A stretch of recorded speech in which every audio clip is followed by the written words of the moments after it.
Good evening, sir. Kiran, can you hear me? Kiran?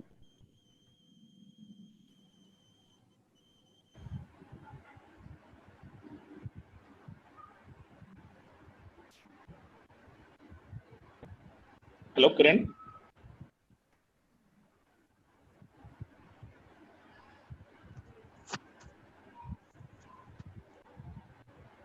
Hello? Kiran? Kiran, can you hear me?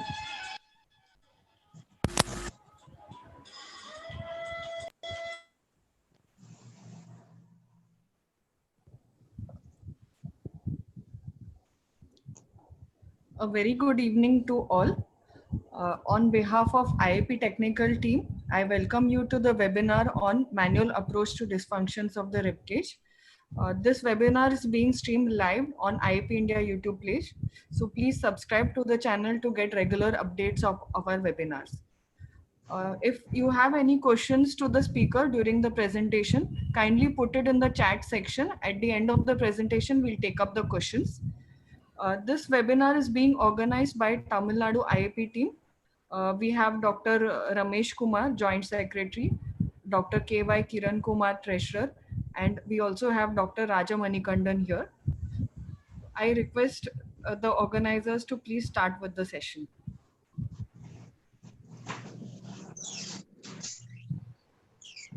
Good evening, everybody. Good evening, sir. Yeah.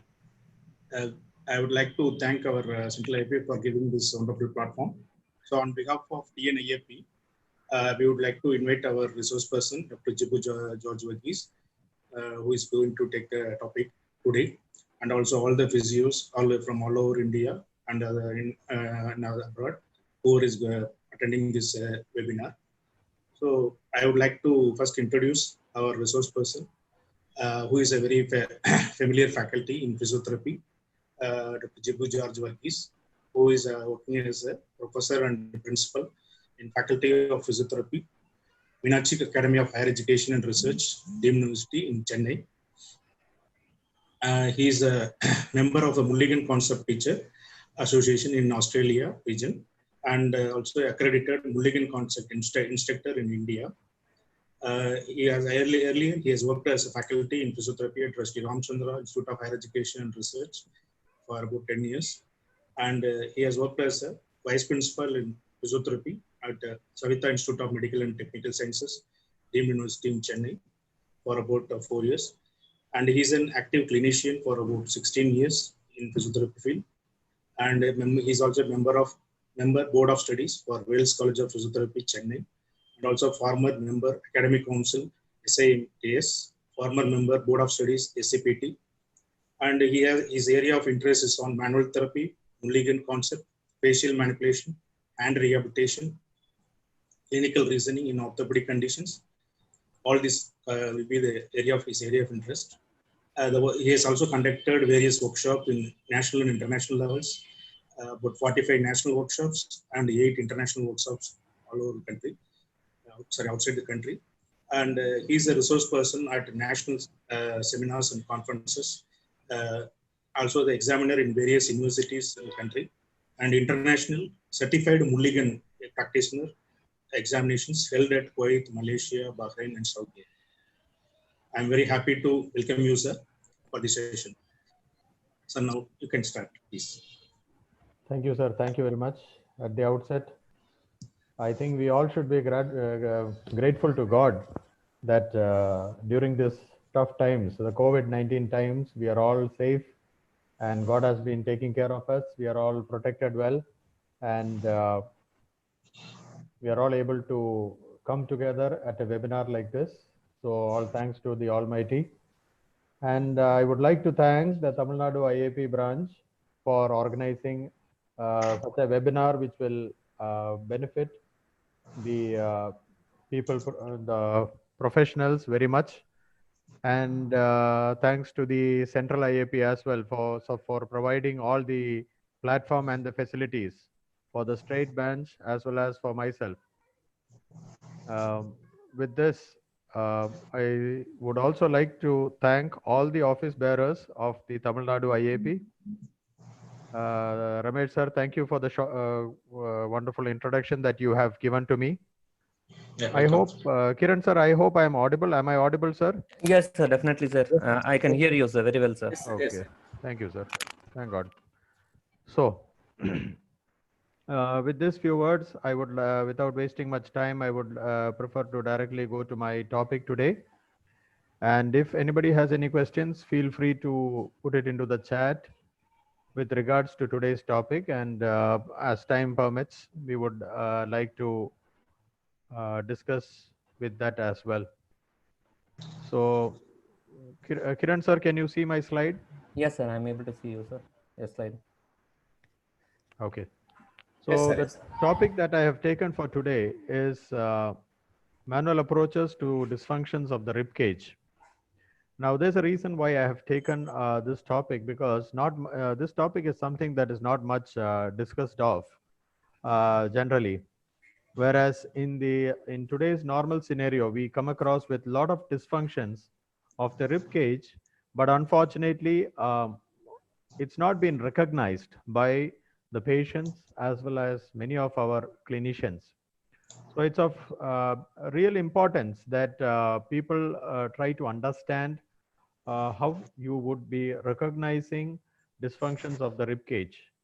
So here in today's presentation, the objective of my presentation is to discuss and refresh on the clinical anatomy of the rib cage, and to discuss and reason out on the potential dysfunctions of the rib cage, and also to discuss few of the physiotherapeutic corrective procedures of the rib cage dysfunctions. So that is what we are planning to do here, or is the objective of my presentation. Some distraction. So may I request the participants to mute themselves, please? There's some background disturbance. Thank you. So coming to the introduction part.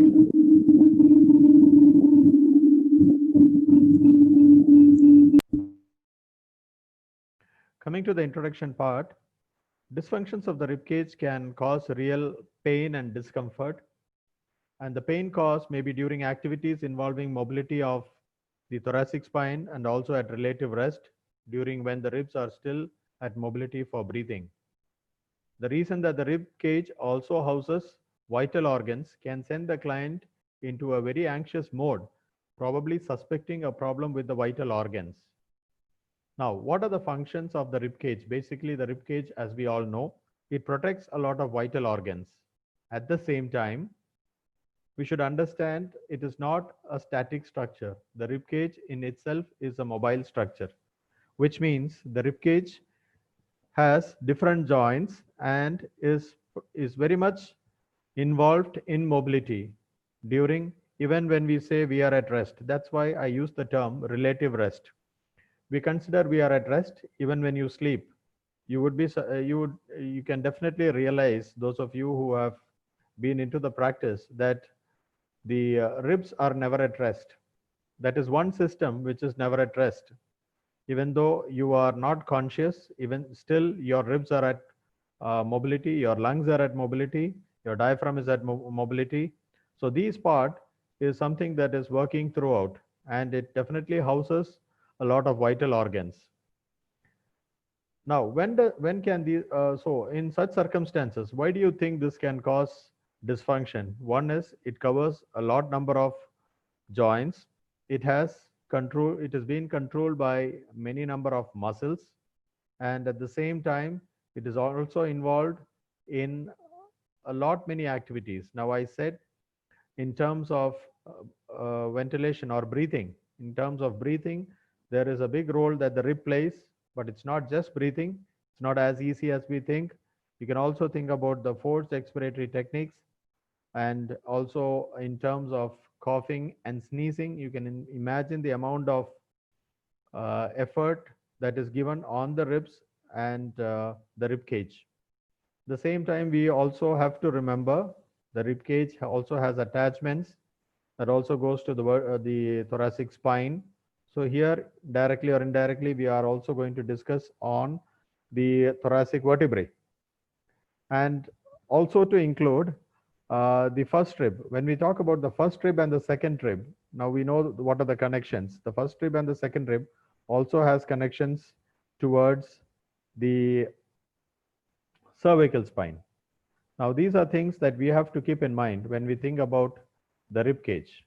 Now, looking at the etiology, now we have a few images that is being displayed here. If you look at the first image, you find that a lady who's carrying a heavy bag or a handbag with her shoulder. Now, what probably do you think is the activity involved here? It's more of the action involved would be, I would say, is elevation of the shoulder. But elevation of the shoulder and this particular activity we see in our society is being done mostly by the females, if not by school children and a few of the males carrying their handbags unilaterally or the backpacks unilaterally. So what is the impact of this? How long do they carry, or how long do they hold this posture? And always remember, it's not just elevation, but it's elevation to resistance. They are being carrying weights in their handbags. So in such circumstances, you need to understand there are few muscles which are being put under strain here. Probably could be a little bit of the sternocleidomastoid and the scalene as well. And then of course you also have the pec muscles, and then you have the trapezius muscles. And we all know they are all connected to the ribs, to the scapula, shoulder girdle, and to the cervical spine. So when they have these connections, on the long run, we can definitely anticipate some sort of a dysfunction from their side. Now, what type of a dysfunction do you anticipate? Now, when they are tight, let's take the example of the scalene muscle. When the scalene has attachments from the cervical spine to the first rib as well as to the second rib, the anterior and middle fibers of the scalene gets inserted into the first rib, and the posterior fibers of scalene gets inserted into the second rib. So a tightness of this particular muscle, fibers of the muscles of the scalene muscles can definitely cause a malpositioning of the first rib. Well, that may happen on the long run or as a chronic case, or it can also happen suddenly when the patient or the individual tends to cough or sneeze. It can happen with a sudden impact, or it can happen with a gradual impact. On the second picture, we have a person who is lying down in side lying position. Well, it's normal for all of us to lie down in a side lying position. But then we have to ask the question whether this person is always lying on his right side, or is he also turning towards the left side? Now we know that there has to be a balance in physical activity. Well, if we don't have that balance, you can be straining or stressing a particular structure, which can cause more dysfunction and more strain on those particular structures. And then along with that, if you are not using the proper size of your pillow, you can also end up causing a side flexion to one particular side, whereby you would be shortening the structures on, let's say for right side flexion, you would be shortening the structures on the right side and stretching the structures on the left side. So these can cause a muscular imbalance and throw your trunk off balance, the upper trunk off balance. And in the next image, you can see a person sticking his face close to the screen. Technically, we call this as the forward head posture or the poke chin posture. You can also please notice what happens to the upper thoracic spine. He's completely hunched forwards to the upper thoracic spine. So in such circumstances, what are we doing? And you know what? This person who is sticking his face into the computer will usually complain of neck pain, but then he doesn't realize that he has a problem with the upper thoracic region most of the time.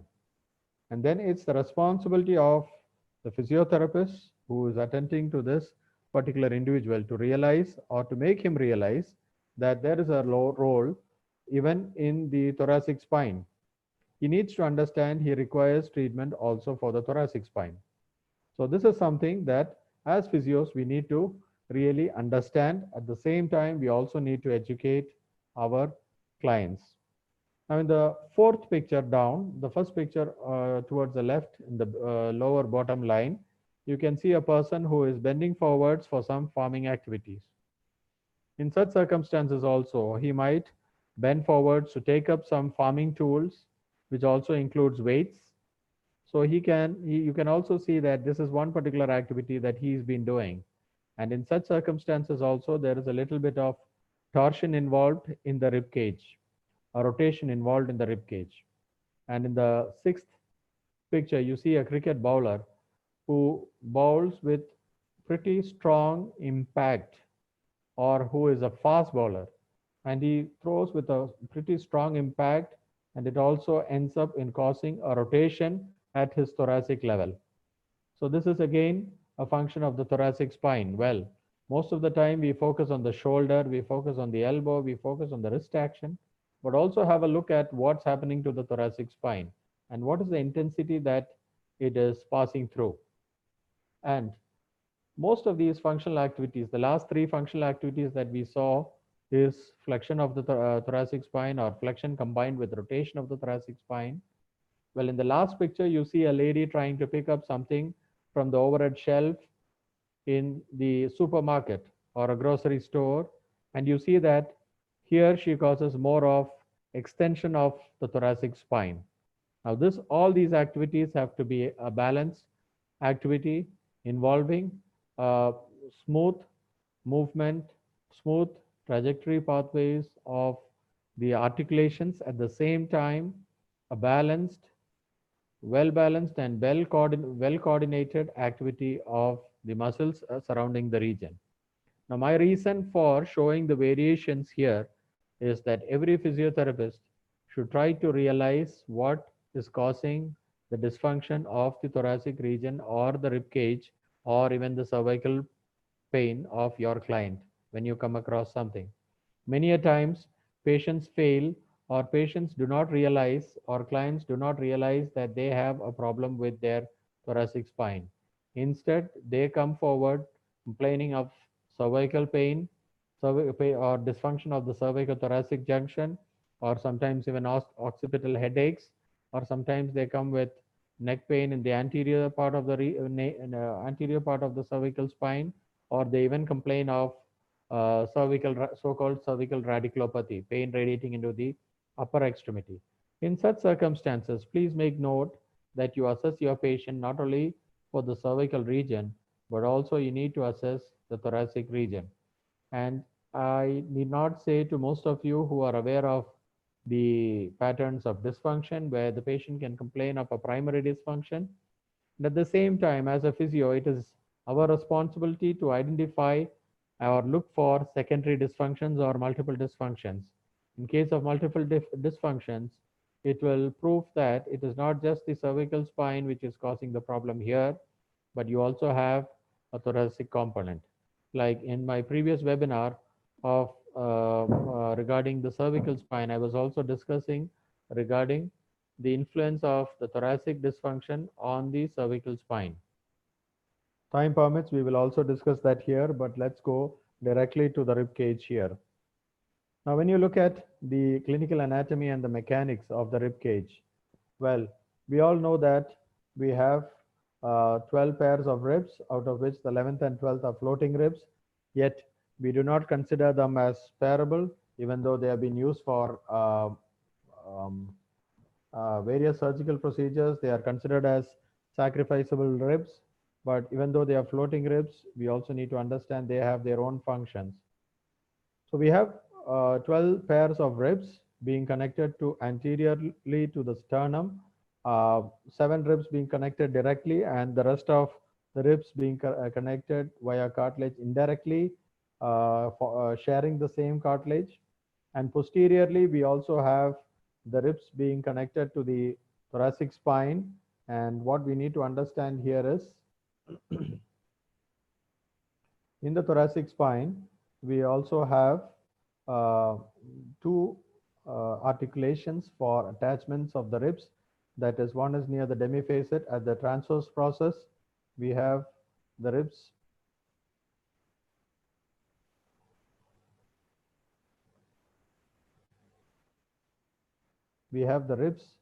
articulating at the level of the transverse process, which is known as the costotransverse joint, and then we have the rib articulating at the vertebral level, which is the costovertebral joint. Now, these are things that most of us know, so I just wanted to refresh this part on the part of the anatomy. I don't want to take much time discussing this because we have more functional aspects which we can discuss on.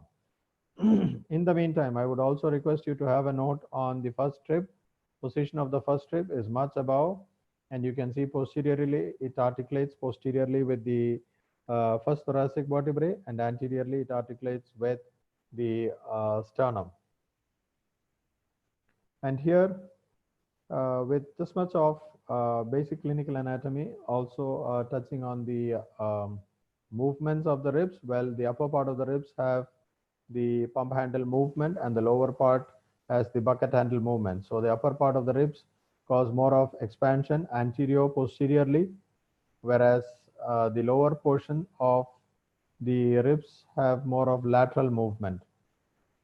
That is what we call as the bucket handle movement. So upper ribs have the pump handle movement and the lower ribs have the bucket handle movement. Now, where are the areas, if you look at the articulations, where can we have dysfunctions? Well, we can have dysfunction at the area of the first rib joining with the sternum, yes, and then we can also have problems at the costochondral joints anteriorly, and then we can also have problems. The patients can also complain of problems at the costotransverse as well as the costovertebral joints. So these are the common areas where patients can complain of pain, common areas, I repeat. But at the same time, patients can also complain of intercostal pain in the intercostal region. Probably this would be because of the involvement of the muscles. Now, in this slide, I have put up an extensive slide on different layers of the thoracic muscles. And well, we don't have to really bother about the names of these muscles, though we have the erector spinae, we have the multifidus posteriorly, and we have the intertransversi, we have the rotatories, etc., etc. And in between the ribs, we also have the external intercostals and the internal intercostals. And then looking into the first rib, you can very well see here we have the sternocleidomastoid connecting to the sternum and to the clavicle. And at the same time, we also have the scalene muscles. Again, here you can see the scalene muscles getting inserted into the first rib and the second rib. And may I also point out, you can see the 8 fleshy digitations in the sixth of the 6 pictures that is on the lower layer. You can see the serratus anterior muscle. And if you can see the arrow here, I hope you can see the arrow.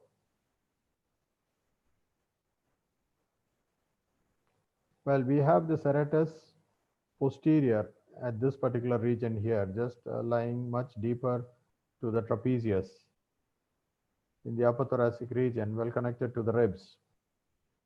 So these are the common things that you need to come across with. And dysfunction of any of these segments can definitely cause dysfunction to the rib cage, cause primary dysfunction to the rib cage. And before, also take a note at this particular muscle that you see here is the semispinalis cervicis. The semispinalis cervicis starts, it has attachments from the C7, T1 to T7 and is inserted to the base of the skull. Have a note on this because we'll be discussing this as well. So you can see the extent of this muscle.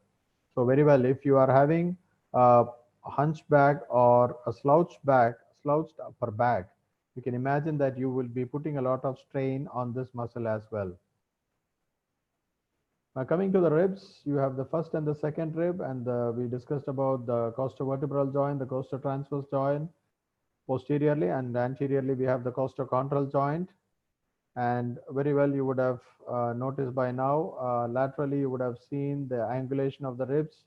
Like if you even try to touch your thoracic vertebrae and as well as the anterior part of your first rib, you can see that the posterior part is much higher when compared to the anterior part, which means posteriorly the ribs are at a higher level corresponding to the ribs at the anterior part. So it is literally going down. That's what you need to understand here. It's literally going down. Especially if you plan to practice manual therapy, you need to know the orientation of this structure because you need to place your hands on these structures. So when you come into the C3, C4, the R3, R4, and the R5, fifth rib, you need to understand that there is an angulation downwards, and you need to really place your arms angulating downwards, because you can't be placing your arms horizontally there, because if you're placing it horizontally and if you assume these three are the ribs, if you're going to place your hand horizontally, you would be just overlapping the ribs. You're not going to mobilize the ribs. Whereas if you incline down and you place your hand in between the ribs, you're going to get deep into the intercostal space in order to take control of the ribs and mobilize or manipulate the ribs. So please keep this in mind. We'll be discussing it further in detail. So well, we have the angulation here.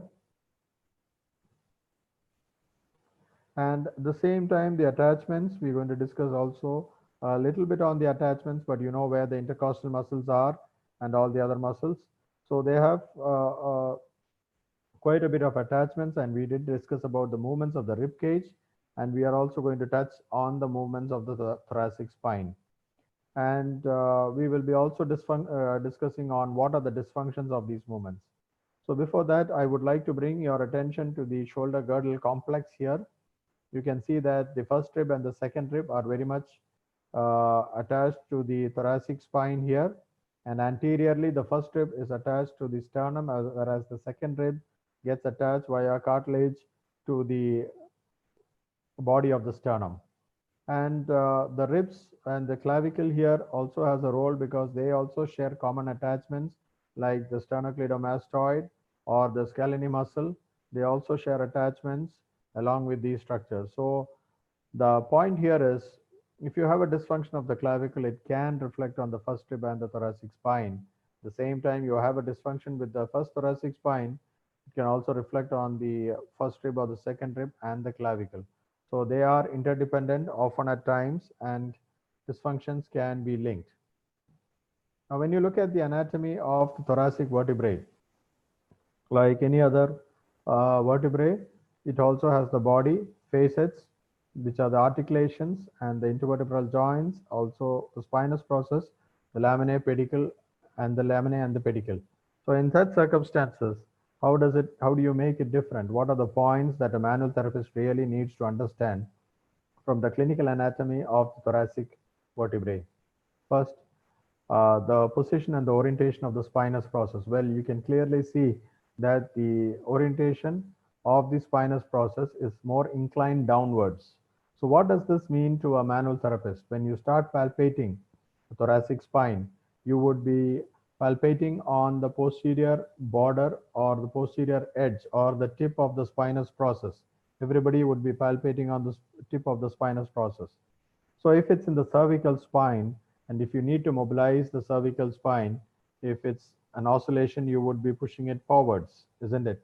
So that's what we would be doing, pushing the cervical spine, identifying the cervical spine and pushing it forwards.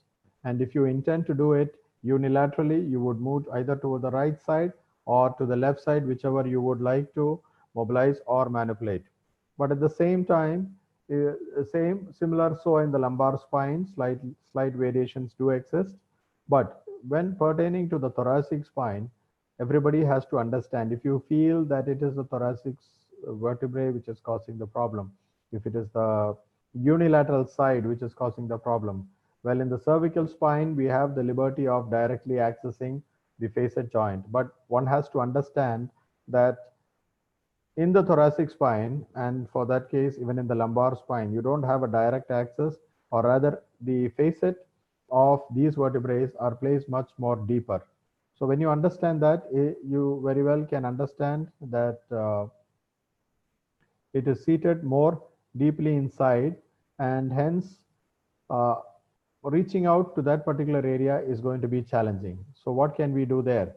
In such circumstances, what we can do is we need to access the transverse process.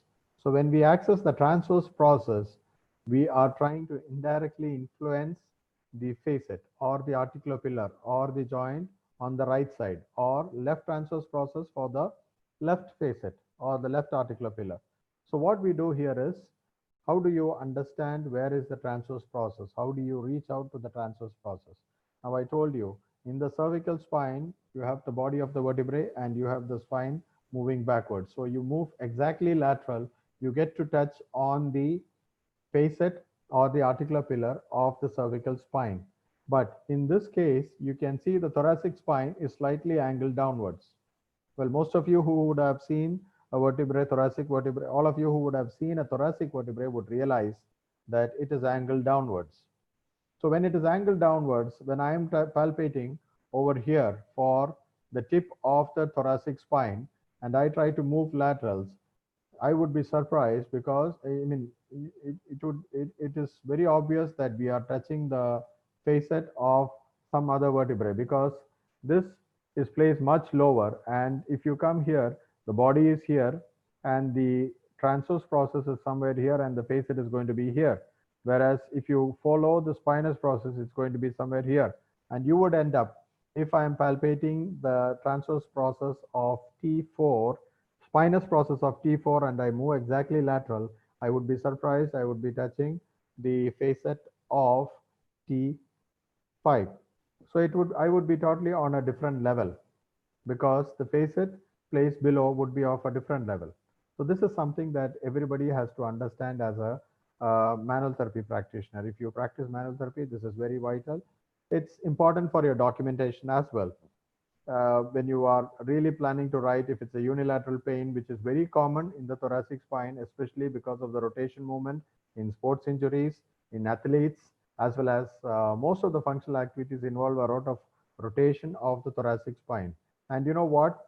Most of the time, the patient don't complain of pain exactly in the back. They say it moves laterally. From the back, they complain of pain laterally. So you should always think of an option of mobilizing the rib and also having a look at the thoracic spine. So both of these are important because sometimes the dysfunction. Many a times people complain of pain in the rhomboidus region, but most of the time it's not the rhomboidus, it's rather the unilateral facet of the upper thoracic region. Most of us would have come across with patients, isn't it? Complaining of pain in the upper thoracic region, and they say pain is more onto one side. And then we end up doing a lot of myofascial and a soft tissue release, and then applying dry needles and sending the patient back. And after some time, the patient comes back, maybe after a week or 2 weeks, and saying, that day when you did this, I felt good. Can you do it again for me? So what is the problem here? Are we handling just the primary dysfunction and ignoring the secondary dysfunction and sending the patient back? Or rather, are we just handling the secondary dysfunction and ignoring the primary dysfunction? And then the patient tends to come back to us with the same problem. So if once we have a proper sense of empathy for our patient or a client, we need to address both the aspects and send the patient back. So please remember, when you have the angulation down in the thoracic spine, we have a formula which we follow. On the first three vertebrae, we would always go half a level above. So if it is T2 and T3, I would go half a level above and go lateral in order to access the transverse process of T3. I would go half a level above in between T2 and T3 in order to access the transverse process of T3. I hope you understand this. This is T2, this is T3. I would go half a level above and go there and access on T3. Well, if it is much more below after the third vertebrae, that is T4, T5, T6, I would opt, because the angulation in T3 up to T3 is like this. And then after that, from T3, T4, T5, T6, you can see there is a slight more angulation. So what happens here is again the orientation changes. Now, if I want to touch the transverse process of T6, I would go one level above, not half level, but one level above and go lateral and push over there to access the transverse process of T6. Next, again, three levels, T7, T8, T9. We see the angulation is getting even more. So in such circumstances, I would go for the transverse process of T8. I would go 1.5 level above and go lateral in order to access the T8, transverse process of T8. And then T10, T11, T12, we have them coming back again a little. So there I would go again just one level above. So always remember, from T1 to T3, it's going to be half a level. So T4 to T6, it's going to be one level. T7 to T9 is going to be 1.5 level above and lateral in order to access the transverse process. Again, why do we access the transverse process? So that we can mobilize the facet of that particular joint. Because it's deeply seated, we don't get a direct access, and especially with the big multifidus and the erector spinae bulk overlapping the facet joints. And then in the last three level, again, we go one level above and we go lateral and we push onto the transverse process. Do keep this in mind, which can be very useful for you for your documentation as well as for your therapeutic purpose. And then along with that, you need to also check with the rib level, identify if there is a dysfunction of the rib and help the patient with the rib dysfunction as well. Well, muscular attachments are really important. For example, you have the pec minor here, and then you have the pec major here. It's all over the ribs. And posteriorly, you have the serratus posterior, serratus anterior, yes. And then you have the intercostal muscles, both the internal intercostal and the external intercostal muscles. And what happens to these muscles when a patient tries to hold himself in a poor posture? One of the most common things that we see is, be it an adult or a child or an elderly, they look into the mobile. When they try to look into their mobile, they would go all the way down and they would be trying to read. Leave alone the cervical spine. Think about the thoracic spine. What are you doing to the anterior intercostal spaces? You are compromising. You are reducing the distance between the ribs, and you are putting the ribs close to each other. So what happens to the length tension relationship of the intercostal muscles? The length tension relationship of the intercostal muscles are getting much more relaxed here, lengthened here, and so they don't effectively contract. And then what happens is the individual goes in for a shallow breathing, and then all of a sudden you decide, suppose there is a demand to sneeze or cough. Are your muscles prepared for it? Are your muscles prepared for a sudden cough or a sneeze, or to splint your rib cage? Are they ready to splint your rib cage when you go in for a sudden cough or sneeze? You need to realize. Or when you are slouched down and you cough, you are putting your ribs into a very insufficient position, or preparing the ribs into a very compromised position and not preparing it for a sneeze. Rather, you jam the facets or you jam the muscles, and thereby you cause a strain on the muscles. So when you cause a strain on the muscles, there is probably a strong impact on the muscles, pushing the ribs in a very awkward way, and that causes more of a pain on the chest wall. So pain on the chest wall can be really alarming. Some people don't even realize, because you might cough or sneeze in your sleep and you don't realize that you cough, or you might be having a common cold and you start coughing over a period of time, and you have been slouching down and coughing for a long time, and you have also fatigued your respiratory muscles, and on top of that you have a poor posture. It's a big disaster that's seen there in terms of musculoskeletal dysfunction. So there the patient complains of pain on the anterior chest wall. And if it happens on the left side, well, I don't, needless to say, what all thoughts can go through the minds. You have a pain on the anterior chest wall, and well, if you if the person happens to be a IT expert, he starts to Google pain on the anterior chest wall on the left side, and you know what's going to show up. A lot of things about the cardiac symptoms. And there he goes. He will rush to the hospital complaining of anterior chest wall pain, and I don't want to go to the details of that. Later, if he is lucky, he will end up coming to a physiotherapist saying, well, I did all my tests, I don't find anything wrong, I still have pain. But most of the time, for some odd reasons, patients don't realize they have joints here and they need to also see a physiotherapist.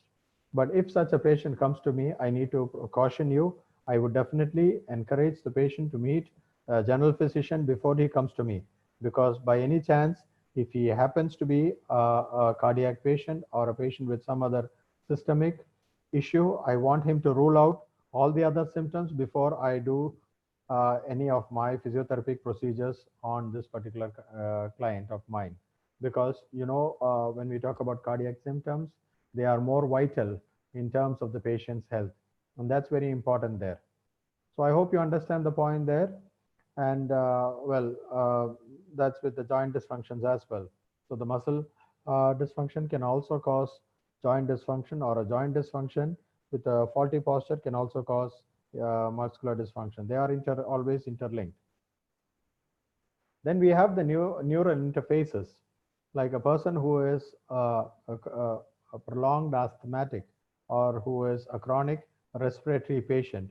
You can definitely see that he complains of pain radiating into the arms.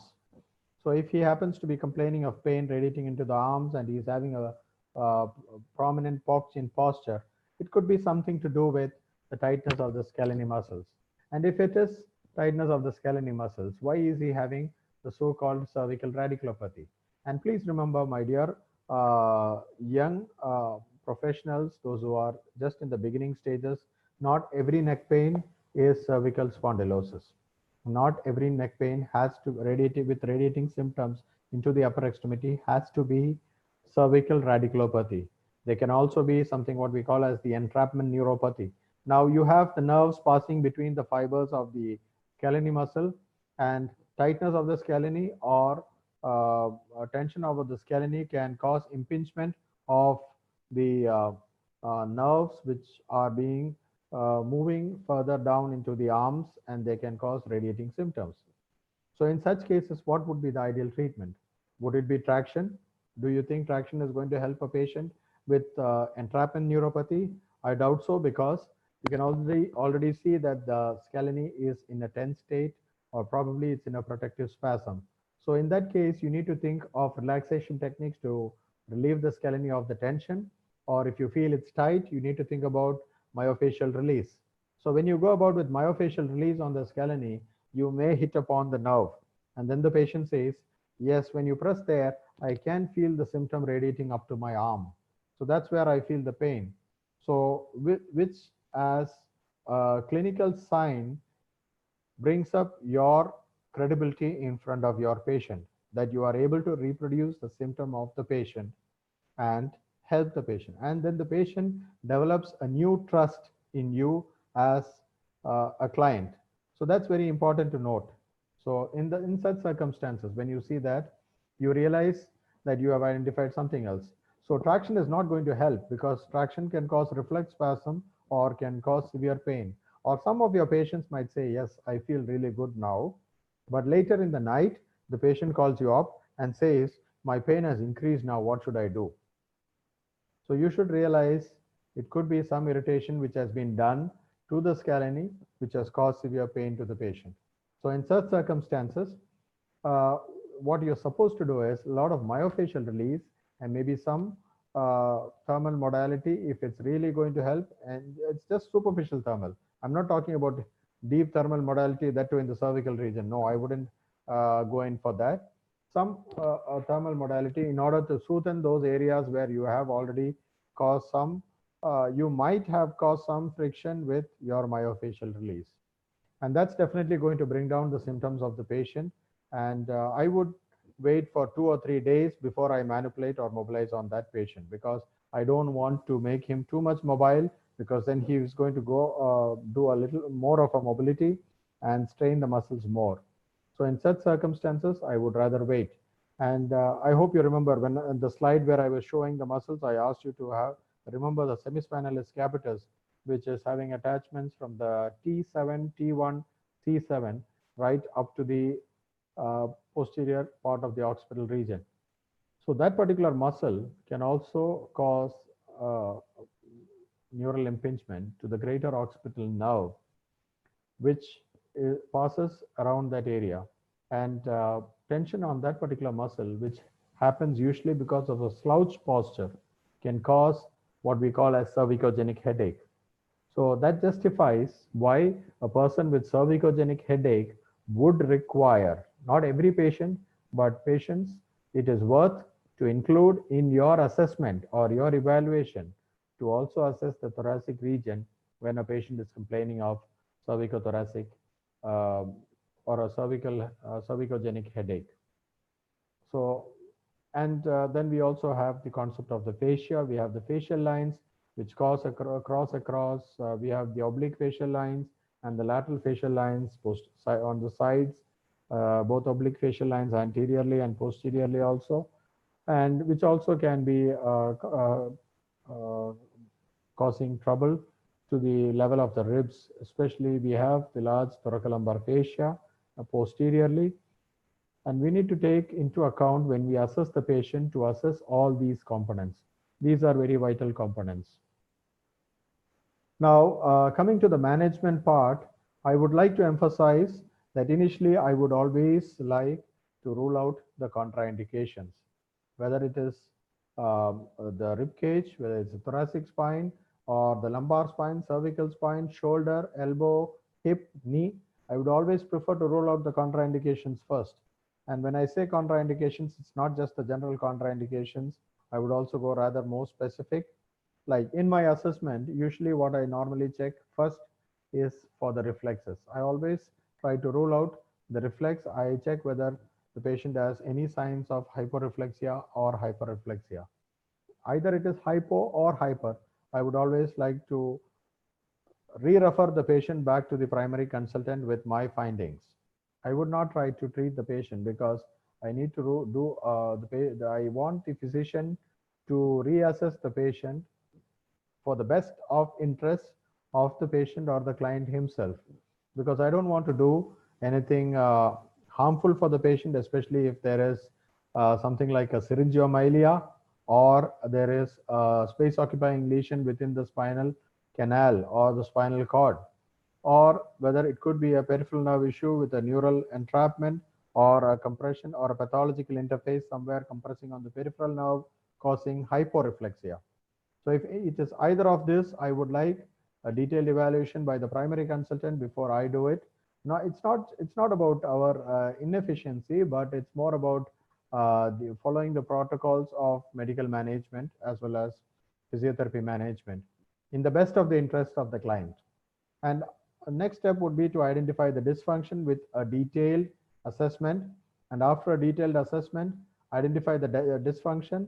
And once you identify the source of the problem or what is causing the problem for the patient, identify also the function which is involved here.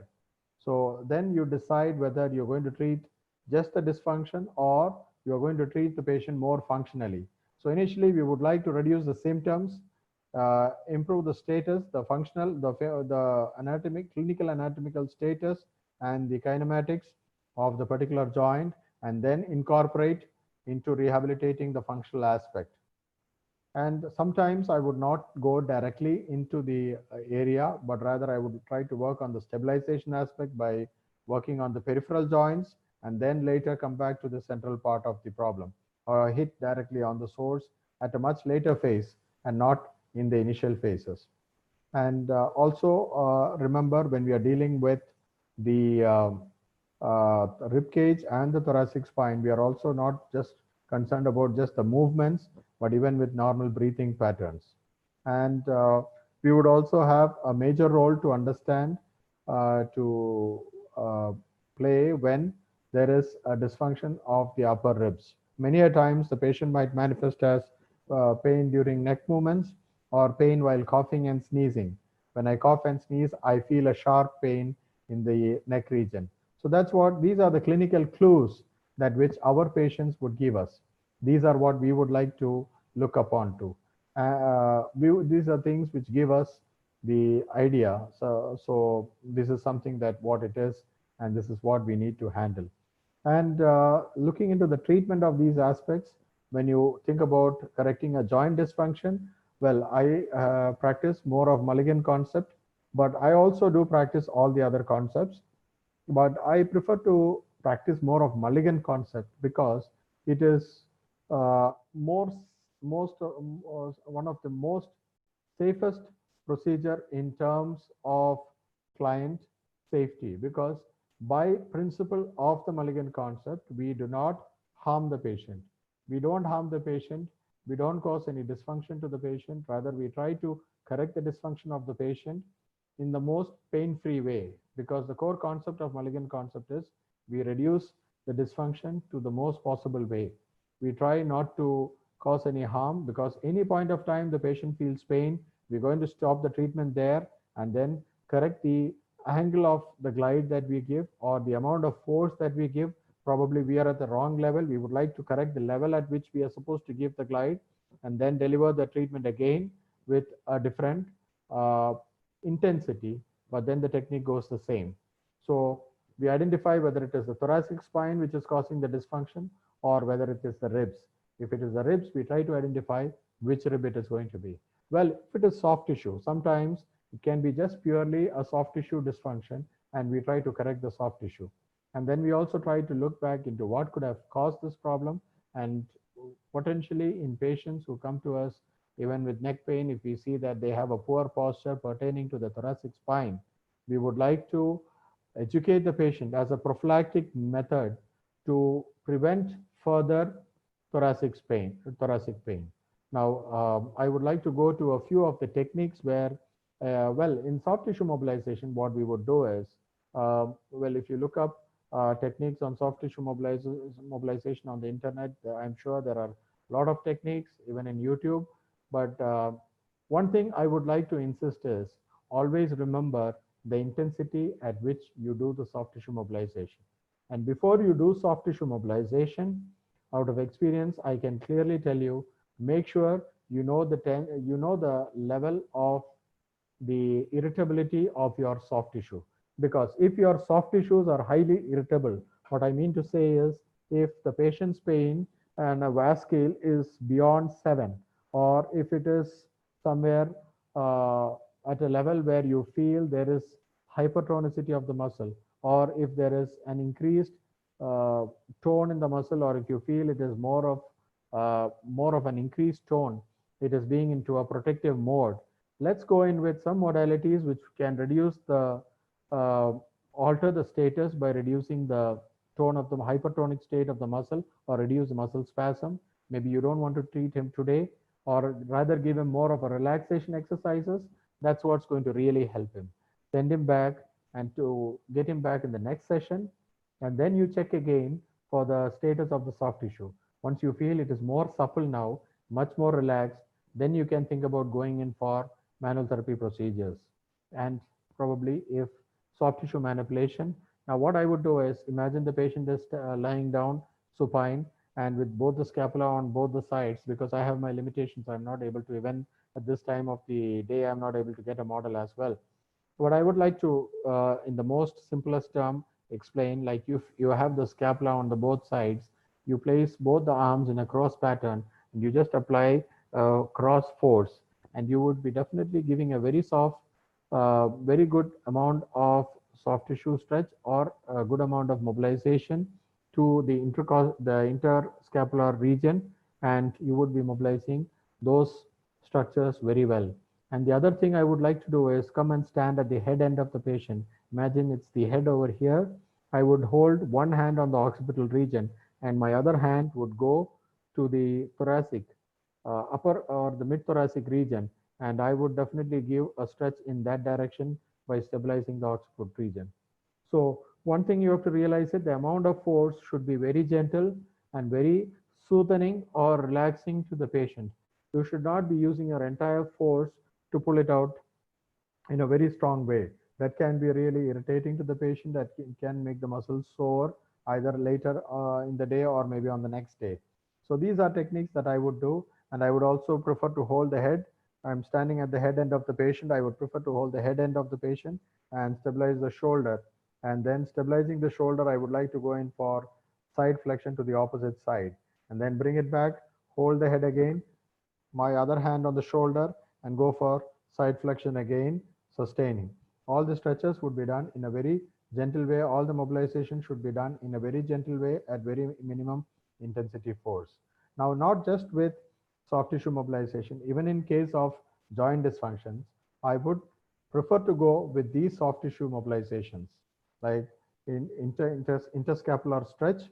Then you have the vertical stretch, and then you also have the lateral stretches for both sides.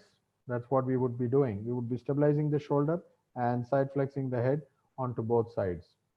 And after which, if I feel the culprit is at the ribs or the source of the dysfunction is at the rib level. Now, I'm sorry, we have limitations here. It would be best to demonstrate live standing in front of you, but unfortunately we have our limitations here.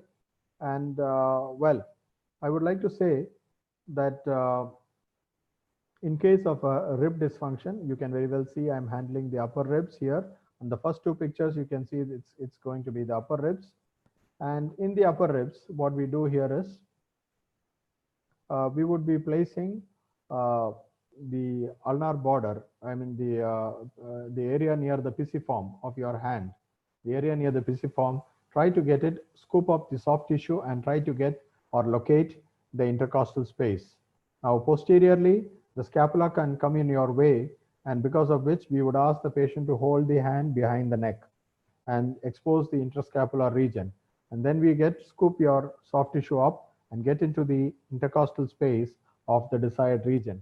And once you get into that, and then the other hand anteriorly again scoops up the same corresponding rib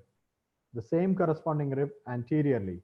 And what you need to do is, once you scoop it up, and all you do is ask the patient to do the same offending movement, whatever movement or the function was causing pain for the patient. Now, again, I repeat, it could be deep breathing, it could be flexion, or it could be rotation, it could be side flexion, or it could be even extension. Whatever be the movement, what we're going to do is scoop your hand into the intercostal space, one hand posteriorly and the other hand anteriorly. Well, you understand, and I hope it's clearly evident that both the hands are different levels here, but on the same rib, simply because the rib is angulating downwards. Always remember, the rib is angulating downwards and not horizontally on the same level. So posteriorly, the ribs are at a much higher level when compared to the ribs anteriorly. So you scoop up, hold the same rib, and then you synchronize with the movement of the patient. If it's deep inspiration, ask the patient to go in for a deep inspiration and then relax. Well, if you happen to see it's a bilateral dysfunction, now what I was talking about is a unilateral dysfunction. Well, if it happens to be a bilateral dysfunction and at a much lower level, we would be working on the bucket handle movement. So in the bucket handle movement, what we would be doing is something similar to this. You can see the therapist stands on the posterior aspect. Once again, both the arms, both the hands of the patient behind the neck of the patient. You put your arms, you can very well clearly see the arms are being inclined downwards to blend with the orientation of the ribs. To blend with the orientation of the ribs, you get into the intercostal space. It's not here, you're not holding the rib cage, you are holding the ribs with the medial border of your hand. You get in, or medial border of your palm, you get into the intercostal space and you give a gentle compressive force, because you have to remember that you are lifting the rib cage. You are intending to mobilize the rib cage, and the rib cage is a pretty rigid structure. It's not going to just move as simple as that. And to be more ergonomic, you're going to be really close to the patient. You can see the proximity here between the therapist and the patient. Well, if you are a female therapist, I would prefer that a female therapist places a towel or a pillow in between, whereas a male therapist, I would prefer even a male therapist do so if your patient is perspiring. So that's what I usually do, irrespective of whether the patient, whether it is a male patient or a female patient, I always have something in between me and my patient. And then what you do is place your arms into the intercostal space and then abduct your arms for a better hold and then get into the space, and then the patient takes over. The patient is asked to do the offending movement. It could be deep breathing, or it could be any of the movements. It could be a combined movement, side bending and rotation to one side, or side bending and rotation to the opposite side, whatever causes pain to the patient. So if you feel the rib is the dysfunction part, that is what you can be doing. And it's something that you really need to feel, see, and then you need to practice on it. And in both the techniques, we are talking about a dysfunction where the ribs have a difficulty in elevating. Well, if you see in the third technique here, you can see it's all about the ribs being pushed down. So in this particular technique, what you can see is the therapist stands in a walk stand position and he holds the arm on the affected side of the patient between the arm and the trunk of the therapist, and he engulfs the arm and holds it there. And this hand over here, the right hand of the therapist, you can see, is gently holding the patient's arm. You do not claw into the hand or you do not hold a strong grip, but rather you just give a gentle grip there. And well, the mobilizing hand, what happens to the mobilizing hand? You identify the dysfunction level, the rib with the dysfunction, place the medial border of your hand at that particular level. Again, remember the orientation of the ribs, incline it down, glide it down, hold it there. And while you hold it, you also place a traction to the arm which is held by the therapist. The therapist provides the traction. By the traction, what you do is you encourage an inferior glide of the rib. Probably the patient was having dysfunction, superior dysfunction, where the rib was not releasing back to its neutral position. So with this position, you tend to give an inferior glide, and then you also the therapist would be squatting down. So while squatting, what is the therapist trying to do? He is trying to increase the abduction of the patient. Many a times there are patients who complain of restricted abduction because of rib dysfunction. So in such cases, you glide the rib down. Probably it's because of a superior dysfunction of the rib. You need to cause an inferior glide and then ask the patient to do the offending movement. To the surprise of the patient finds that he has no more problem with that. Well, what could be the linking factor here? So I hope you remember the first 8 ribs, they have a common factor with the serratus anterior, and we all know that the serratus anterior also has a role with overhead abduction. So if there is a dysfunction of any of the first 8 ribs, there could be possibly a dysfunction of the serratus anterior as well. Whereas you correct this dysfunction, you get to see, try to restore the functioning of the serratus anterior, put it into a more optimal position for functioning or for action or for contraction. And then you see the shoulder is much more relieved. So many a times the so-called conditions like the periarthritis shoulder, where patient finds it difficult to go for end range abduction, they complain of some sort of a catch on the lateral wall. You can always try this technique and see that the patient is feeling much more better there. I leave it to the judgment of the practicing therapist to understand. These are just the techniques which I am bringing forward to your notice, but then you are the best judge to understand what is the source of problem for your patient, whether it is a thoracic spine or whether it is the ribs or whether it is just the soft tissue. So it's up to you. Now here we have the snags. When we talk about snags, I would like to expand it. It's called as the sustained natural apophyseal glides. We discussed in detail about this in the Mulligan concept modules that we conduct around. And well, snags is a sustained technique. We do not oscillate, whereas we have a separate technique which is called as the NAGS, N-A-G-S, which is more of oscillatory in nature. But snags is sustained, like you saw in the previous technique where I said you hold the rib, glide it up, and then you move along with the patient. So you are sustaining the glide. So similarly here also, for a first rib dysfunction, we would be sustaining the glide. The rib would have an elevation dysfunction, and probably because of a tight sternocleidomastoid or a tight scalene muscle. And in such circumstances, we would do a gentle soft tissue release, make sure you have relaxed the scalene muscle, and after which you can very well go in for rib dysfunction snag, where you use the second MCP joint laterally. You gently place it over to the first rib where you find it between the clavicle and the upper fibers of the trapezius. Get into that space anteriorly there, you see that, and gently push it down. And you can go, you can ask the patient to do the offending movement.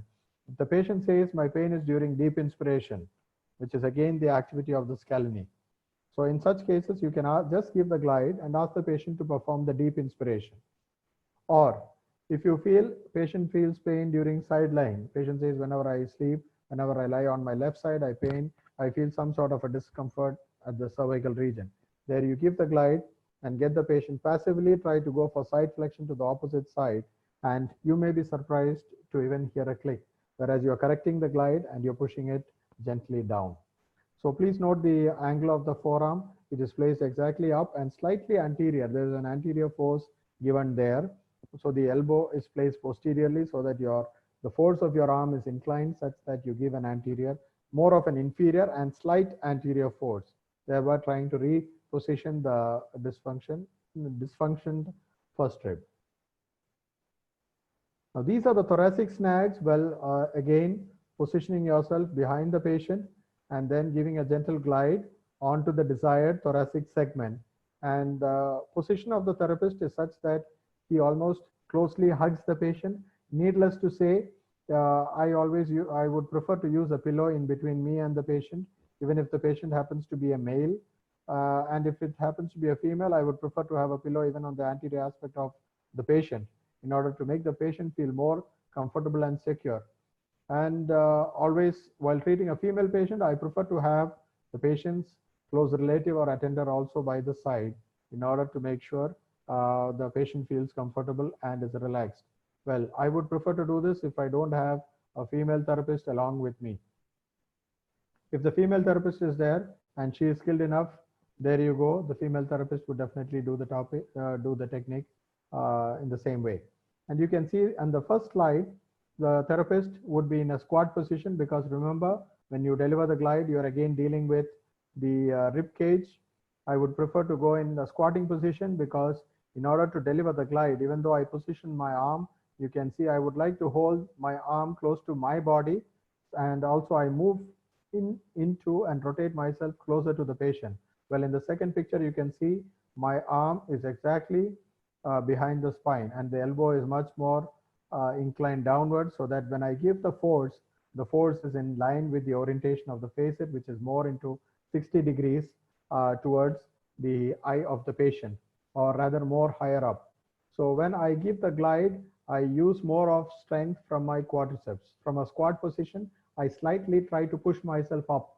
So I try to give a strong glide there, of course, within limits of the glide. Because when we talk about a glide here, always remember we are talking about gliding synovial joints, which are having a very low coefficient of friction, because synovial joints are known to have smooth articulations, and you give a very gentle glide and then get the patient to go in for mobility. Hold the glide, sustain the glide, because remember it's a snag starting with an S, and you give the glide and get the patient to go in for flexion and come back to neutral. Well, if flexion is the dysfunction of the patient, if it is extension, we go in for extension, or if it is side flexion, we go in for side flexion, or well, if it's rotation. If now what I'm doing here is a central snag.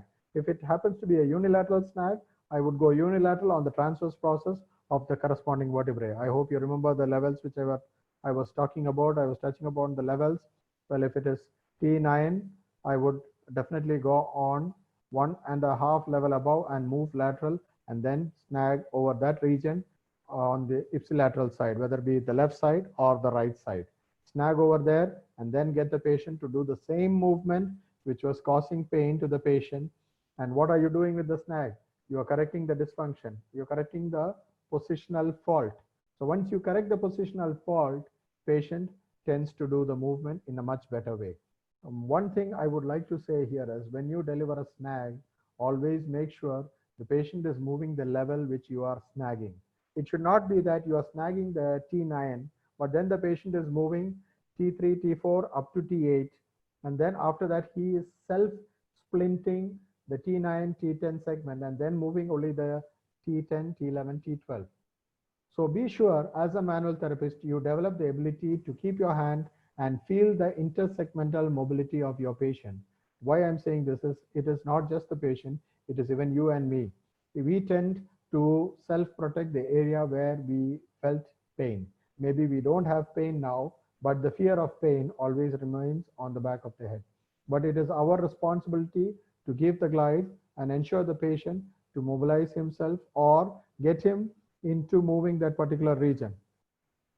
So that's our responsibility as a physiotherapist, and it's the skill of applying your psychology, playing on your clinical psychological skills that you have on the psychology of the patient to convince, reassure the patient, and get the patient to move that particular aspect. So this is something that you really need to note here. The same thing is applicable even for extension. If the patient complains of pain during extension, please go in for extension. Now, initially I had talked about, I also did mention about nags along with snags. Well, nags is more oscillatory in nature. You don't sustain it, but rather you oscillate and you try to move the particular joint. Well, what's important here is, well, you saw the previous technique. It's very comfortable to hold the mid-thoracic and the lower thoracic. But when you want to mobilize the upper thoracic, it's kind of difficult to stabilize the previous area. So Brian Mulligan, whom you see in the picture, is delivering the nag technique for a model there. And you can see he is using the, he is very well using his middle phalanx, the lateral border of his middle phalanx on the transverse process, and by mobilizing the transverse process unilaterally, he is mobilizing the side of the dysfunction. Well, there is also another technique where you can mobilize both together. You have the pad of the thumb as well as again the lateral border of the middle phalanx of the index finger on the transverse process. But Brian prefers to work on this unilaterally. He says it's more of a unilateral dysfunction commonly seen. Well, remember, you can see the expression on his face. That's quite a strong amount of force that he is being using on that patient. And you can see there's also a plastic structure, a very well malleable plastic structure placed in between, that is simply to reduce the amount of friction between the therapist's skin and the patient's skin. And that is, that's quite a designed mobilization pad made up of a polymer, a particular type of a polymer. And it's very soft in nature, and it's used for mobilizing the thoracic spine. And then you also have articles which say patients with cervical dysfunction, please go in also for thoracic mobilization of the upper thoracic spine in order to restore complete normalcy or relaxation to the patient, or completely remove the dysfunction, because sometimes the cervical dysfunction can be secondary, whereas the primary can be at the upper thoracic region. So you need to work on both. Excuse me. So I hope I'm clear with this. Again, this is something that definitely needs more of a practical demonstration on hand. So with this, I come to the end of my topic, and I'm open for discussions. If you feel like you need to contact me, you can very well contact me on these numbers, and I'm open for this discussion here. And on behalf of the Mulligan Concept Teachers Association, I would like to once again welcome all of you and thank all the organizers. And before I end my session here, I would also like to mention that we have the internationally accredited courses on Mulligan concepts being organized by us, and the website is www.mulliganconcept.in. IN stands for India. So it's www.mulliganconcept.in, and we provide course hours provided with transcript, and we have clinically oriented courses with clinical scenarios, and all our manual therapy courses are with clinical reasoning. And that's the syllabus that we conduct. We have the Mulligan Concept A, B, and the C, which also involves Mulligan taping. And along with this, I would also like to introduce the certificate in orthopedic manual therapy program, which is going to be initiated at the Meenakshi Academy of Higher Education and Research at the Meenakshi College of Physiotherapy, the Faculty of Physiotherapy in Chennai. It's going to be a one-year program. It's not going to be a full-time program. We will have short modules where you just have to come down for the convenience of the clinical practitioners, more closer to the weekend, so that you can take your own days off in order to come, do the course, and get back. And we have clinical mentoring in manual therapy procedures from the in-house faculty. And you also have short contact modules for practicing clinicians from the internal faculty as well as external faculty. We would have faculty coming from outside as well. Certification will be from the institution, and we also have guidance in clinical reasoning, and we would be starting it in this year. And if any of you are interested, feel free to contact on that particular number, 98411999942. And at this, I would like to thank the organizers for the opportunity given here. And if there is any questions, I am open to any questions. I think we had some few questions before related to periarthritis and mobilization with thoracic. Sir, I'm not able to see the stats. Maybe I have to come out of the slide. There are few questions related to periarthritis and thoracic cage mobilization, and can any attendees can possibly question? You can question, sir, so that he will reply you. I think the participant is not there.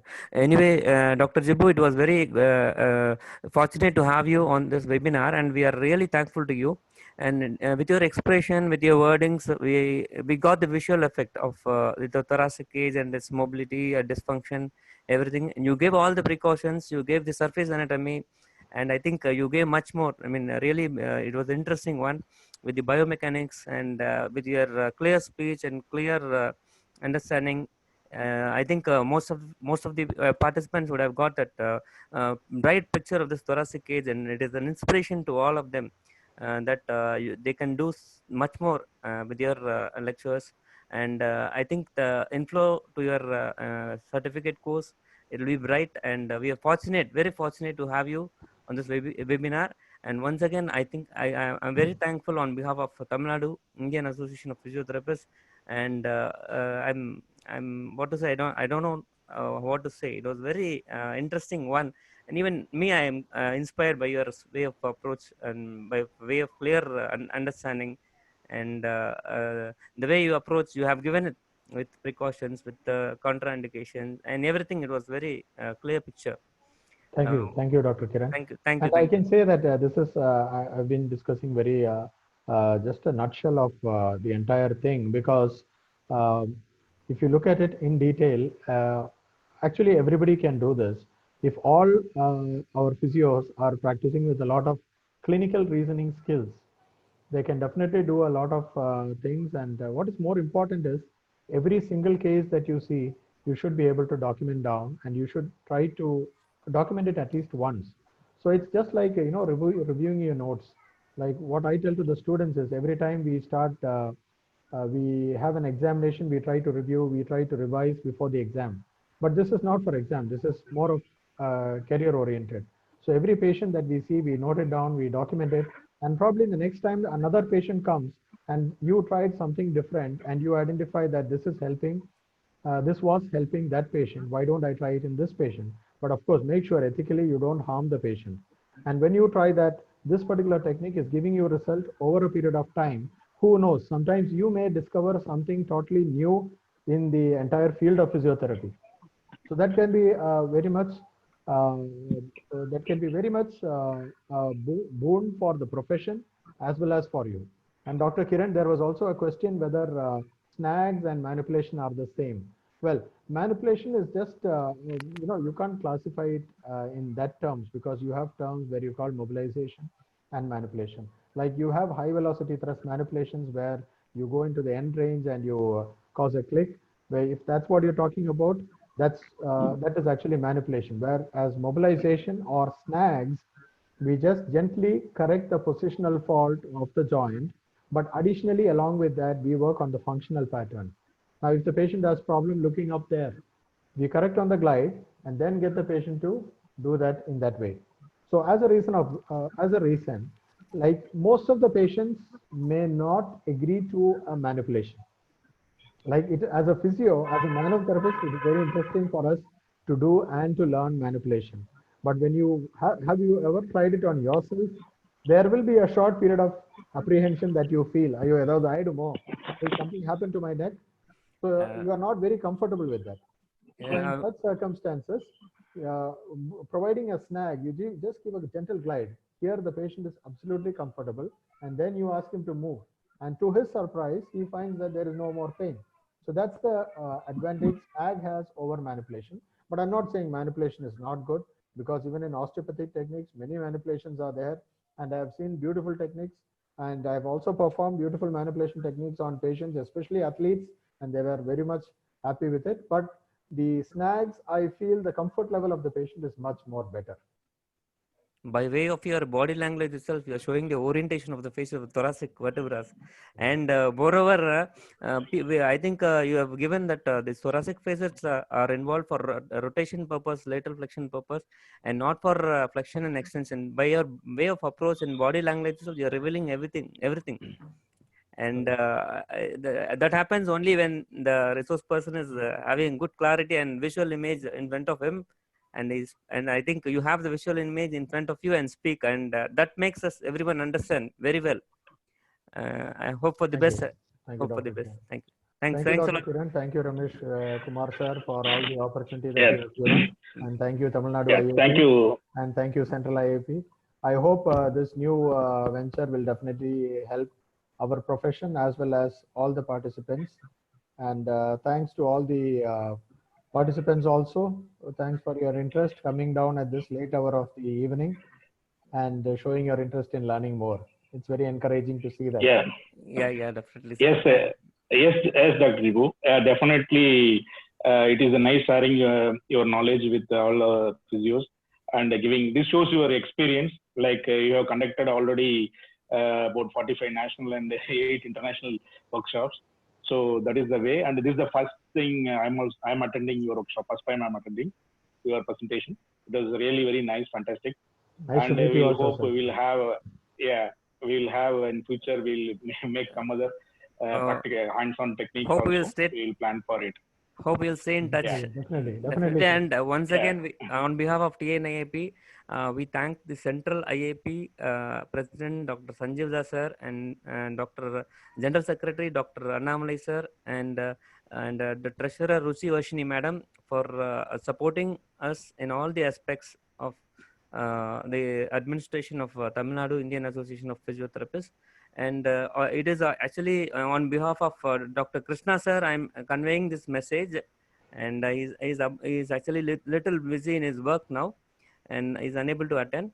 But anyway, sir, it was very a victory. I mean, it is a victory for everyone, and it is an inspiration for everyone, and it makes us everyone to learn about thoracic cage dysfunction and thoracic cage by attending this webinar. And possibly everyone will join Meenakshi Academy for the certificate courses. I think we'll see. Yes, one thing I can say is that's going to be really different, because usually you see around there are the short courses, and but what we are going to give here is a 1-year course, and it's not a full-time course. It's something that is beneficial for the clinicians as well. So they need to find time. So it's going to be difficult for a clinician to leave his practice and come and do the course and go. So we are planning to do it in a very short module, give different short modules so that they can feel comfortable to come, do it, get back to their practice, do hands-on practice, and then again come back. So that's going to be really beneficial for our participants also, because so many people have also been asking regarding these courses and something that can integrate everything together. And the university, from our side, we are also going to give you a more valid certificate. So that's going to be really good for our practicing clinicians. And probably there will be also, we are also encouraging, like in my previous talk with the IAP, we had a session where we were emphasizing on the importance of single case studies. Like in the levels of evidence, single case study is not given much of an importance. Like most of you who would have done PhD or your PGs or your projects during undergraduate days know that, there's a lot of hype about the RCTs, randomized controlled trial. But it's very important that even single case studies or case series or all these things should be brought into notice for every physiotherapist to read and to understand. What I understand is, see, for a lawyer to refer to a particular case, it will be one example of a very good case that will help him win his case, or to pick a point from that case. So similarly, I believe that even with one good case, if it is being handled very well by a experienced clinical therapist, for a junior therapist who comes tomorrow, he reads that case, there's a lot of detailed information which he can gather and help his clinical practice. So in such circumstances, it's going to be phenomenal if we can do that. And that's why in this UMPT program also, we are planning on putting up a project. It will be a single case study, and it has to be 100% genuine, because and I have to tell you, when the certificate is coming from the institution, there will be an examination, and that examination will be a theoretical exam, a MCQ pattern, and also a practical exam, and it's going to be very simple. It's not going to be very difficult. Well, if you are a practicing clinician with proper practice and proper experience, you can just clear it very easily, because questions asked are clinical oriented and not theoretical oriented. For example, I'm not going here. They will not ask you where is the origin of pectoralis major, or where is the origin of serratus anterior, or where is the origin of iliopsoas. That is not what we are going to ask. The question is, if you feel that the patient is having radiculopathy, what all can cause radiculopathy into the arm? What all can cause radiating symptoms into the arm?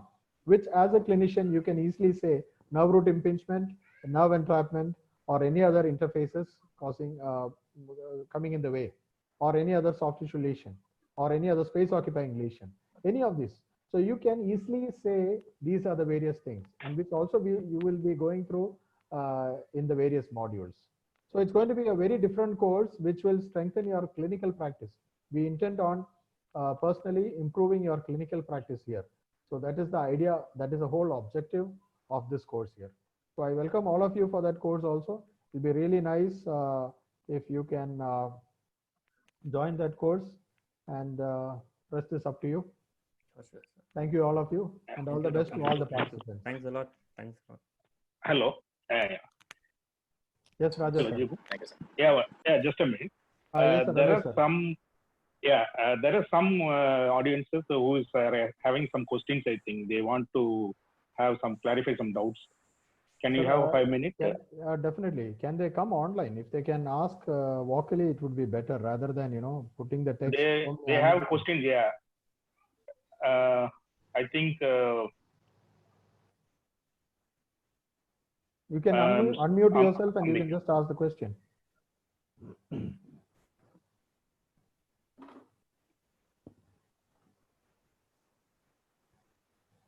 Anybody with questions, please unmute yourself and ask the question.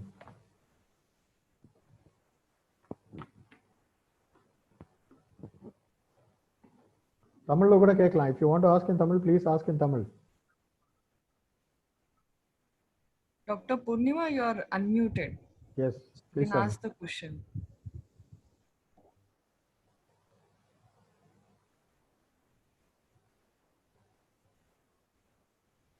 So Ramesh, I don't have do we it. read through some questions? Sir, yes, ma'am. Please ask a question. no, sir, I don't have any doubt. Okay. There is one Ambika Bera. If you want to ask question, can you read that question, sir? If she has a question, because I can't see. I have to search for the question. There is one more Preetham Haldar who is having how third rib and elbow is regionally interdependent. As a heard, manipulating third rib can be helpful in the treatment of tennis elbow. Can you hear that? Manipulating the third rib. Third rib, yeah. No, honestly, I have not come across anything like that. And well, I would like to go in for some reference on that. And what is the relationship between the third rib, unless otherwise it is something to do with neurology. Yeah, that is one question is there. Yes. Another one, Ambika Bera, his question is also there. Because there are many chats is going on. How much pressure is needed? There is a question from Dr. Balaji. How much pressure is needed for thoracic mobilization? How much pressure? Yes. See, one thing as a manual therapist, what you have to realize is you have to improve the skill of palpation. So when you improve the skill of palpation, slowly you will learn to understand the difference between palpating just on the soft tissue or going deeper inside. Now, when I say here, if I'm going to palpate here, now this is just touching on the soft tissue. When I want to go deeper, I go more deeper there. I now mobilize the joint there. Can you see the movement in the bone? So that's what happens there. So this amount of force comes to you only through practice and through regular practice and experience. Now, even if I say, if I close my eyes and I try to palpate, well, if I palpate on a colleague of mine who is of my same body build, who is of a usual normal body build, when it comes to an athlete who is having a strong body build with stronger muscles, the amount of force I need to give in order to cause the same joint mobilization will vary. So it's up to you how deep you go and how much you can feel the amount of glide of that particular joint. Now, this is not something that I can make you perceive. Perceiving the glide comes from your own sense and is given by the receptors on your fingers. And the receptors on your fingers is the biggest weapon or biggest tool that you can really have, where you palpate on this, palpate on soft tissue structures, and you try to feel. Now, this can be understood more valuably because in a starting stage, any physiotherapy student will have the doubt when I palpate, what is the structure that I'm touching on? But slowly now all the experienced therapists will understand now what we are touching on. This is the bone and this happens to be the nerve. Definitely it's the nerve which I am tingling on. And then you can always feel that here or anywhere. Now, wherever you have the superficial nerves. But slowly, a few years back, I started learning on the concept of facial manipulation. And then initially I was struggling to understand where is the fascia, what is the fascia? And then the instructor teaches us how to understand the fascia. And every time how to listen to the muscle, how to listen to the joint, how to listen to the fascia. And then I started learning on the viscera, how to understand the viscera. Now, most of us don't realize. Now, there were days when we used to really wonder why am I learning all these gastroenterological system or renal system or urinary system when we do our first year BPT. But now when I learned that course, I realized it was really wonderful and I should have learned it in a much better way. But unfortunately, it's too much of a syllabus to come into our BPT curriculum. But when you start learning on visceral manipulation, you understand visceral, you will be familiar with the term motility. So visceral motility, every viscera has its own movements in different directions. And visceral motility, restriction of visceral motility can manifest in musculoskeletal symptoms. So patient can have a restriction in the right shoulder if the fascia and the connections of the lever is affected. So if you mobilize your lever, you can increase the shoulder mobility. So there's nothing biomechanical there. It can be neurophysiological. So we have to understand and slowly grow in our profession by understanding neurophysiological, biomechanical, and visceral. So I can tell you one thing from my experience, our field is a very magnificent field. And I have to tell you, I feel so happy and content at times that I am a physiotherapist because things that we do, nobody else can do. And these are things which our ancestors, we can see some of the Ayurveda physicians, those traditional physicians who used to do with the hand. And unfortunately, we don't have all that theoretical knowledge with us. Instead, we are learning it from elsewhere. But out of the way, they are really beautiful and they can definitely give a lot of results. So it's more about with experience that we come across with these palpatory skills. And that's when you realize how much of glide you give.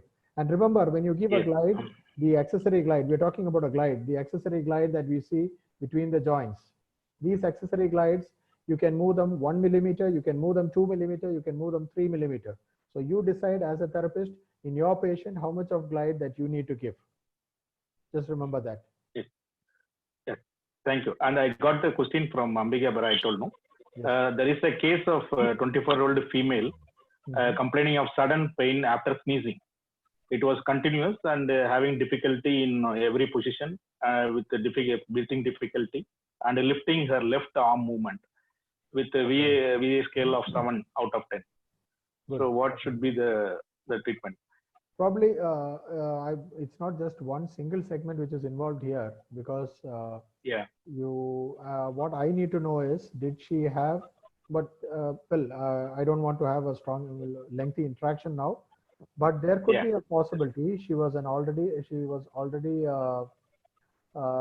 respiratory patient. She had issues with respiratory system. Well, if that is the case, the muscles are already under fatigue.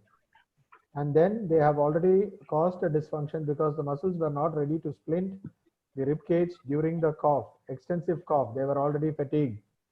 And so definitely the rib cage is thrown off track and there is a dysfunction of the costovertebral costotransverse joints. So the patient definitely needs rib mobilization. But before I do rib mobilization, I would like to see the patient once, and I would like to do some muscle energy techniques to find out if just muscle energy technique is sufficient to treat the patient. Well, if I do muscle energy techniques for the ribs and the patient says, yes, my VAS has come down, because in the muscle energy techniques, the effort is not from my side, it's just the resistance that I give. There'll be more effort from the patient side. But sometimes, you know, the benefit of muscle energy technique is the muscular force itself is enough to relocate the dysfunction or reverse the dysfunction of the joint. So if that happens, I'm most happy, well and good. Patient is happy, I'm also happy. But if the MET is not helping, then I would like to do some soft tissue mobilization and see the tension of the soft tissues. If it permits me, I would mobilize on the same day. If it does not permit, the soft tissues are still not relaxing, patient is in still severe pain, I would send the patient back, after applying some modalities, send the patient back, get the patient back on a later day, and then again try to mobilize. Yeah, and one more thing, Yes, even when you correct the ribs and the dysfunction, what should be done to maintain the correction? simple stabilization exercises for the ribs or for the thoracic spine or for any joint. After manual therapy, it is always important. See, on the first place, why would a dysfunction happen? Definitely because the stabilizers of the area were not intact.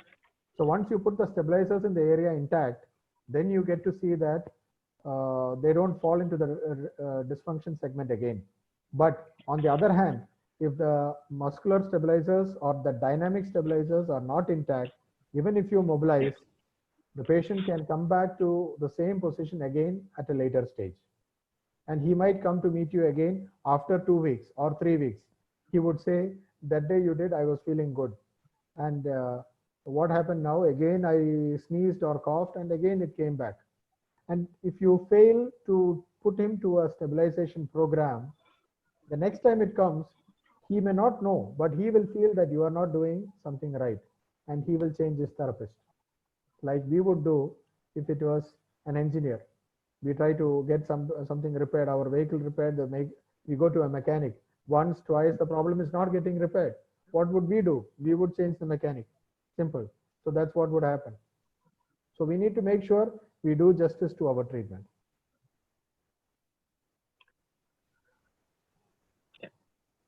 There is one more thing. So during snags of ribs or thoracic spine, how long should the glide be sustained? The glide should be, yeah. So let me answer to that. Well, on the day one in Mulligan concept, we apply only three times. So I would give the glide. I would get the patient to move and come back, again move and come back, again move and come back.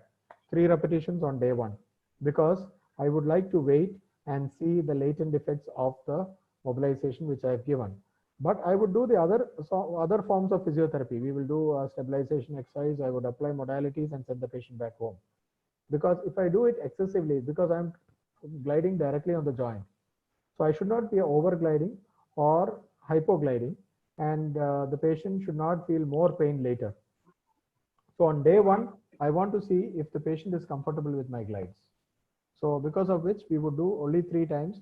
But from the second session, if it is indicated, I would do 6 to 10 repetitions of 3 sets. 3 sets, 1, 2, 3, 4, 5, 6. Again, 1, 2, 3, 4, 5, 6. Similarly, 3 repetitions. That's what we would be doing. That's it. There is another question too. Yes, sir. So what about the, hello? Hello? Yes, sir. So what about the MWMS for a spine? Sir, mobilization with Right. women, SNAG is a type of Yes. MWM. SNAG is said to be a type of MWM. It is again mobilization with women. We mobilize the joint Yeah. and move. But we call it as a snag because apophysis, the facet joint is involved. That's why Brian has termed it as a snag.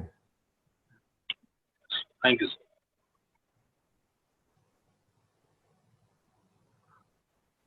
So, Ramesh sir, I think, can we Yeah. stop here?